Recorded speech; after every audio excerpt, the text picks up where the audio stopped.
Hello, it's Rob here and welcome to the third video of my build series on the Tamiya Aqroshot DT-03T.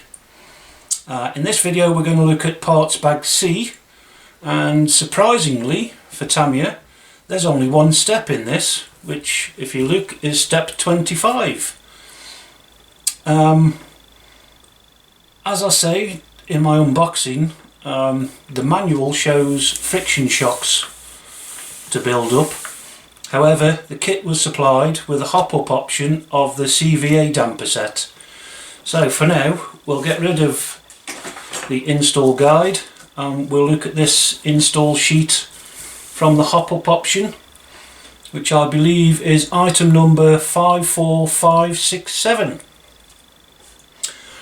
I've laid out all the bits on the side ready to go. And as you'll see, we've got a short shock body for the front and a longer one for the rear, and we've got two of those.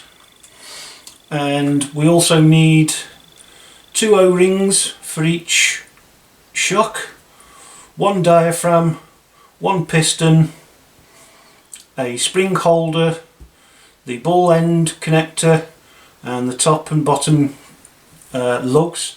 And for the rears we also need an X3 spacer that goes on the outside of the piston rod, and then obviously we have two different sizes of springs. So we'll get straight on.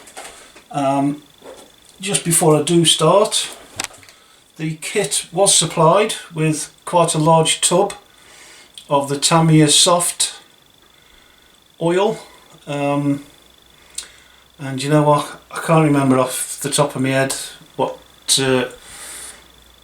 viscosity this is, but this is, the yellow is the harder of the soft options, if that makes any sense to you.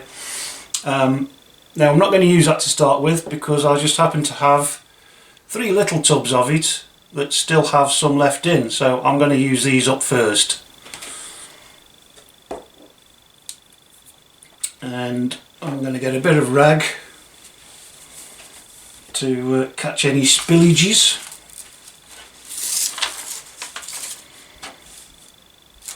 There we go.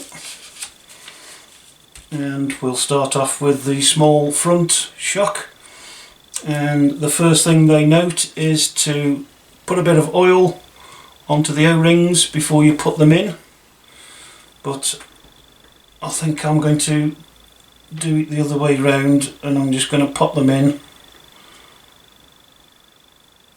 for a second. Oops. And then we're going to put a bit of oil around like so and let it seep into it. And then we've got the O-ring cap that I'm just going to put on very, very lightly to begin with. And then I'm going to get the shock piston rod, and again put a bit of oil on that.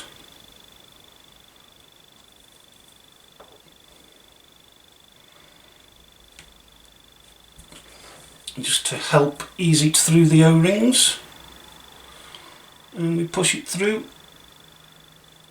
pull it out the other end, and then we can tighten this up.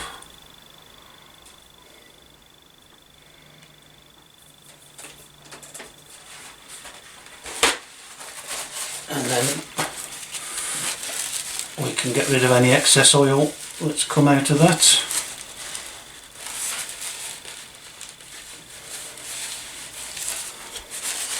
And I'm not sure about anybody else, but I've found that tightening this as tight as you can, this cap, does help to stop any of the fluid coming out.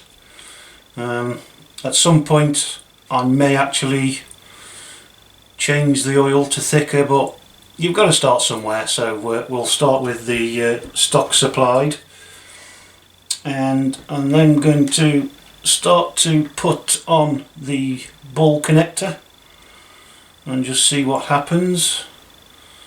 I have found recently that yes, this one is threaded as well, so I don't really need my pliers. I'll just do it up as tight as I can with my fingers, like so.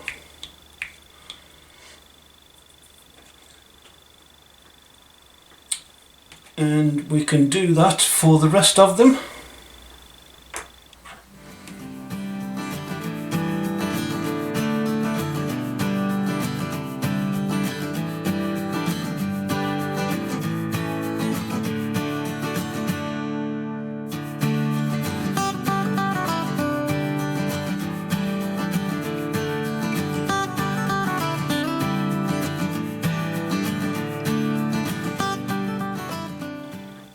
And for the rear ones, don't forget this bump stop, shall we say, before you screw in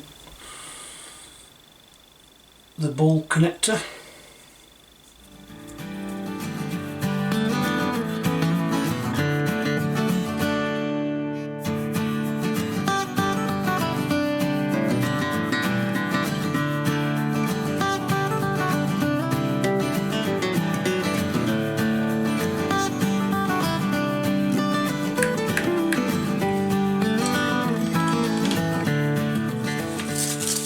And there we have the 4 shock bodies partially built, so we can now get on to filling them up with oil.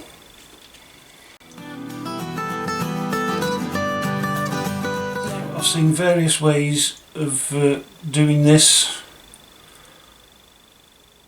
Most of it all start the same way, by moving the piston up and down to try and get rid of any trapped air from underneath it and get the fluid flowing a bit. But then, whether you'll be able to see it on the screen, I'll try and get up as close as I can. Oh, that way.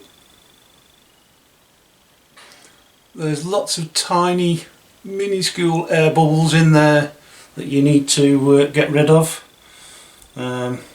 You can get rid of a few by tapping them, but as a general rule you're best off leaving these upright for about half an hour or so, and he says not a chance. So what we have to do is we have to find something that we can prop them up with or hold them for half an hour, and I can't find anything at the minute, so I think we'll pause there until I find something. Okay, so I couldn't actually find anything this time to hold my shocks in place. What I normally do is use the wheels, because the holes are generally about big enough to fit them through. So with that in mind, I've come up with my own little design. It's a small pot of cream, and I've just reamed out 4 holes, and they should just slip through like so.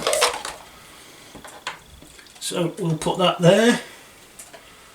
We'll get the ones that I've done so far, and we can pop them in. And then we can carry on.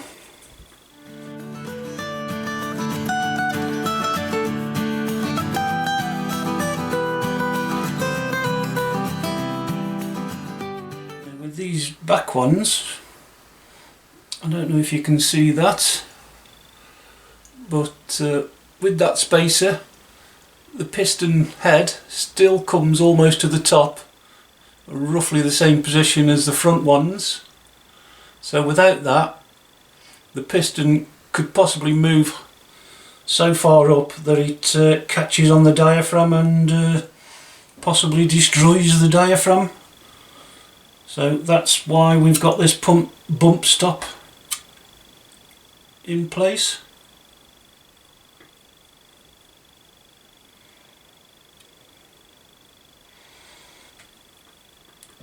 And now we just need to leave those for about half an hour. Okay, so we've given it about half an hour, and I can see all the bubbles have now gone, so we just need to finish them off. We'll move that out of the way slightly. Oops. And we'll get this one, and it looks like this needs a bit more in. Admittedly, some of this will overflow. That should do us. Probably too much, but hey. And the instructions say that the green diaphragms are for the front and the red ones are for the back, and there is a bit of a difference. One's bigger than the other, and what we do is we stick the diaphragm on and squidge it down just to see if any oil comes out. Not too much, thankfully, and then we can screw the cap on.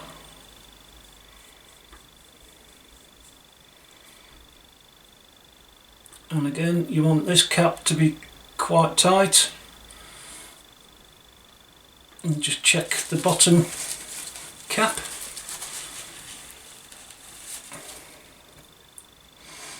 And there we have one piston that doesn't force out too far, and we can move on to the next one. Whoops.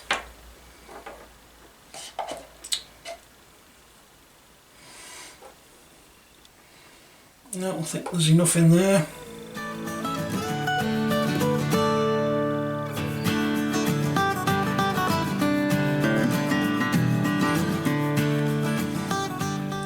And for this one, I'm going to have the piston at the top. Squishes out a bit of oil.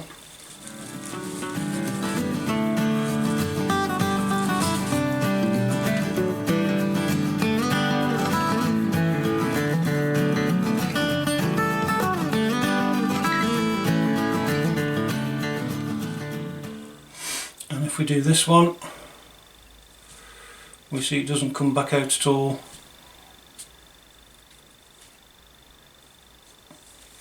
So I'm personally at a loss as to whether which one's right or wrong.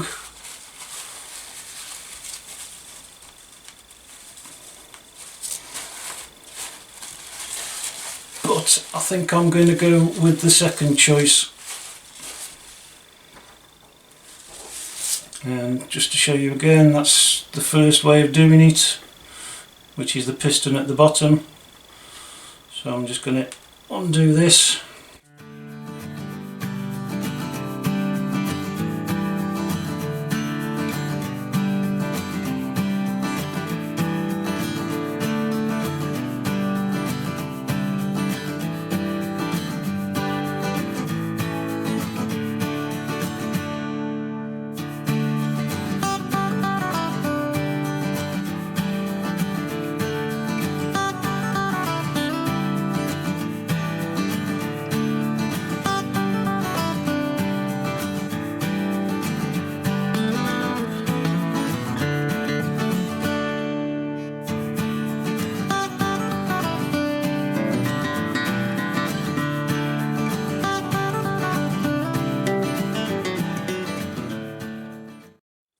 Go.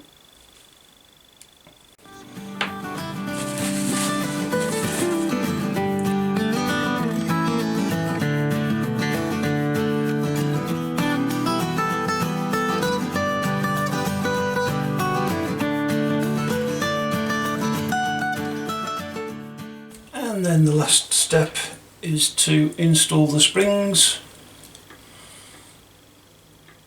Make sure that bump stop is out the way, and we can put the spring collet on over the joint, and as you can see there, that's quite a lot of movement, so it looks like I'm going to have to put some pre-tensioners in, but we'll come to that in a minute. We'll just go and finish off the rest of them. Use one of the small front ones.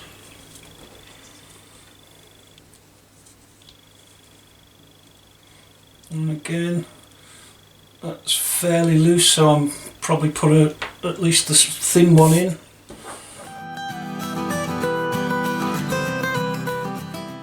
There we have the 4 shocks.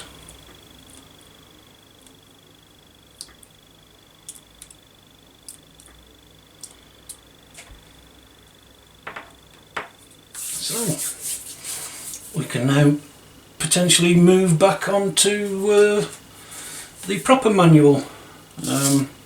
These are the pre-tensioners that come with the kit. I've just got to cut them out and see what fits best, and I'll be back shortly. To try and show you the difference with these pre-tensioners is, if we see here, can't fit it in, I have one with no pre-tensioner on, so it moves up and there's a gap there, and if you can see that, my scales are set to 0, and if I push down on it, it's gone off just as I said that. Typical. These are just kitchen scales, by the way. It's not massively scientific, but if I push down, you should be able to see that we get to somewhere around 700 grams before it's fully compressed. Or is that 800?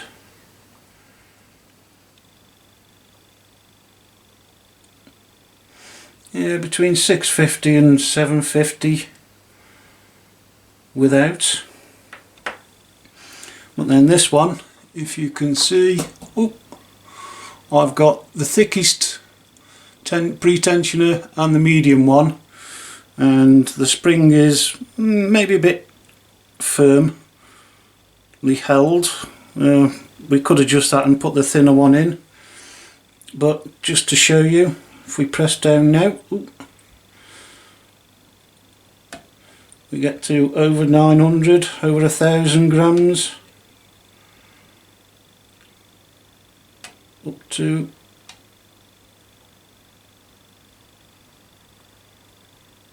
about 1300 grams with that. So we'll see how we go. I think I may put the thinner one in that. The littler ones, I've ended up using the middle one, and that just seems to hold it in nicely. So we'll see how those go as well. So with that, I think that's the end of this video on Parts Bag C. I hope you enjoyed watching, and look forward to seeing you for Parts Bag D. Thanks for watching. Bye.